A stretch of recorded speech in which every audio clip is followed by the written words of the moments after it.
Hi there, Rabbi. Good evening, Joe. Read any good books lately? You know, there's a lot of books I'm telling people that they shouldn't read. And I'm going to send you a list of books that I don't think are appropriate for you to read. I'm sending you titles of books I've never read because I've learned from the people who are banning books that they're not actually reading the books, because if they did, they wouldn't make the statements that they're making about the book. It's very obvious from those that want to ban books that they haven't read them. And if they had, they wouldn't say what they're saying. So just be alert. I'm going by the titles and sometimes by the dust jacket. Well, or what somebody else told me is a bad book or a dirty book or something like that. Oh, definitely. I'm definitely passing on hearsay and what I may have read on Facebook or what someone said on Twitter or somewhere else. Definitely, because if it offended someone, I think it's going to offend you. So I don't want you to read these books, Joe. Well, as you know, I went to a Catholic high school, which you would think would have a more conservative viewpoint in terms of literature. And yet The Catcher in the Rye was required reading for my literature class. Thank you, Mr. Barry, wherever you are. Um, and I never understood how it got banned because of that. Um, what is it that people are afraid of?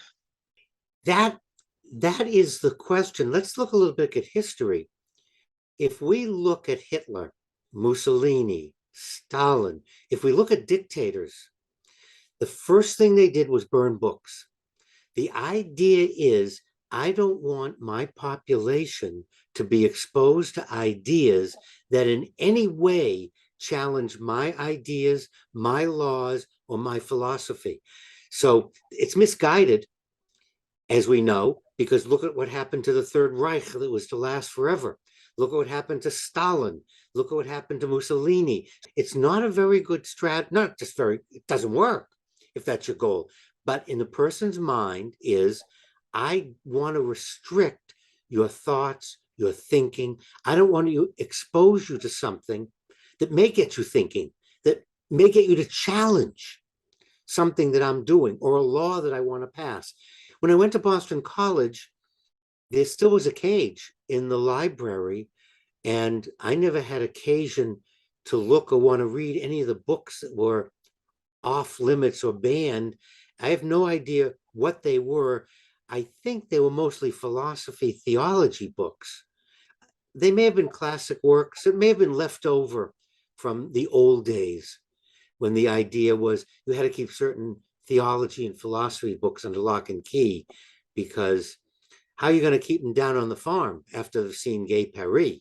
So that may have been part of it, but it's very misguided when, if you look at the long game, what is the goal? And the other thing that bothers me, Joe, is, why are you banning? If your ideas are so good and worthwhile, there's no reason to stop someone from speaking out against them, because your ideas are going to be carried on their own. Well, from my experience as a high school student through to my experience as a teacher, I always wondered why anybody tried to ban any book because I could never get high school students to read books in the first place. And I just want our listeners and viewers to know, if you would like a list of banned books, please let me know. And I'll be glad to tell you what books you should not be reading.